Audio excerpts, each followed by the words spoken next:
दोस्तों Indo MIM IPO की listing होने वाली है 30 जुलाई की, यानी कल लिस्टिंग होने वाली है। तो आज यहाँ पर ग्रे मार्केट में हम जानते हैं 29 जुलाई को लास्ट क्या ग्रे मार्केट में है, कितनी लिस्टिंग हो सकती है, होल्ड करना चाहिए, सेल करना चाहिए, वो जानने की कोशिश करते हैं।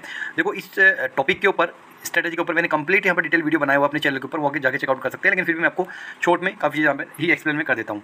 देखो यहाँ पर 30 जुलाई को यहाँ पर लिस्टिंग होने वाली है सुबह 10 बजे। प्री मार्केट के अंदर बाय करना चाहते हो तो हम 9 से 9:45 के बीच में बाय कर सकते हो।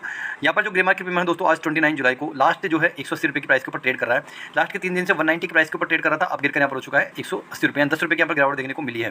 फिर भी यहाँ पर जो इन्वेस्टर, रिटेल इन्वेस्टर है, उनका अगर प्रॉफिट निकालते हैं तो लगभग 5,500 रुपये का यहाँ पर प्रॉफिट देखने को मिल सकता है, जो कि एक डिसेंट प्रॉफिट है। अब देखो ग्रे मार्केट केवल एक एस्टीमेट होता है, ये कोई श्योरिटी नहीं है कि जो ग्रे मार्केट है उसी अकॉर्डिंग लिस्टिंग हो, लेकिन हमें एक आइडिया लग जाता है कि इसके आसपास लिस्टिंग हो सकती है। अब हमें होल्ड करना चाहिए या सेल करना चाहिए। देखो मेरे हिसाब से जिन भी इन्वेस्टर्स ने लिस्टिंग गेन के हिसाब से अप्लाई किया है, उनको और आईपीओ के अंदर अप्लाई करना है, पैसे की रिक्वायरमेंट है, तो 5,000 के आसपास का अगर हमें प्रॉफिट देखने को मिलता है तो मेरे हिसाब से यहाँ पर प्रॉफिट बुकिंग कर सकते हैं। अगर आपको लगता है कि आप लॉन्ग टर्म के लिए होल्ड कर सकते हैं तो बिल्कुल होल्ड करने वाली कंपनी है। कंपनी का बिजनेस भी यूनिक है और इस तरह की जो कंपनी मार्केट में जो लिस्टेड हुई है, उन्होंने भी एक लॉन्ग टर्म के अंदर इन्वेस्टर को अच्छा पैसा बना के यहाँ पर दिया है।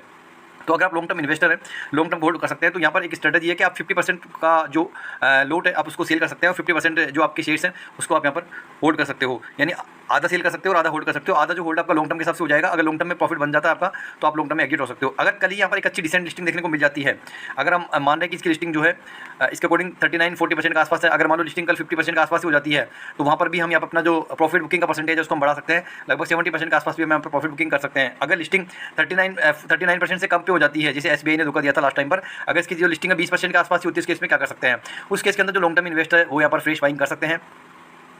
और जो जिन्होंने लिस्टिंग इनके हिसाब से पैसा लगाया उनको पैनिक में सेलिंग नहीं करना चाहिए मेरे हिसाब से। अगर इसके आसपास लिस्टिंग होती है तो होल्ड करना चाहिए, जब तक इसकी प्राइस जो है लगभग 40% या 50% तक का आपको गेन ना दे, तब तक मेरे हिसाब से इस स्टॉक को होल्ड करना चाहिए। काफ़ी अच्छी कंपनी है, लॉन्ग टर्म की में एक अच्छा रिटर्न बना के देने वाली कंपनी है।